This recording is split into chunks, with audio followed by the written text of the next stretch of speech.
Pulling அது எப்படி பண்ணுறது? காலையில் எழுந்ததும் எதுவும் சாப்பிடாமல் இதயம் வளர்த்த வாயில ஊத்தி நல்லா கொப்பளிக்கணும், அப்புறம் அதை துப்பிடணும். இதுதான் ஆயில் புல்லிங்.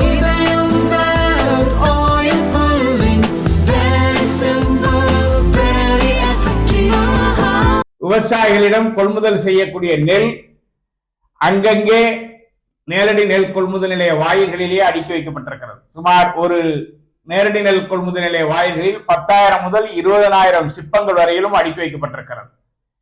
இதனால் கொள்முதல் தடைப்பட்டுள்ளது. உடனடியாக தமிழ்நாடு அரசு விரைந்து நடவடிக்கை எடுத்து திறந்த வழி கிடங்குகளை திறந்து இந்த இருப்பு வைக்கப்பட்டிருக்கிற நெல் மூட்டைகளை அப்புறப்படுத்த வேண்டும் என நான் வேண்டுகோள் விடுகிறேன்.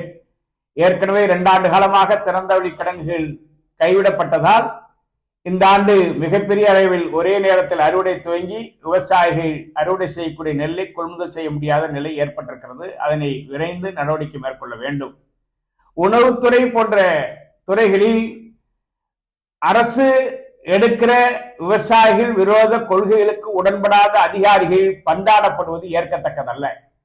பழிவாங்கு நடவடிக்கையாக அதிகாரிகளை பணியிட மாற்றம் செய்வது வேளாண் வளர்ச்சியையும் உணவு உற்பத்தியையும் மிக பெரும் பாதிப்பை உருவாக்கும். எனவே தமிழ்நாடு முதலமைச்சர் கவனத்துடன் செயல்பட வேண்டும். அதிகாரிகளை பழிவாங்குகிறோம் என்கிற பெயரால் பொதுமக்களையும் விவசாயிகளையும் அவமதிக்க கூடாது, பழிவாங்க கூடாது என நாங்கள் வலியுறுத்தோம்.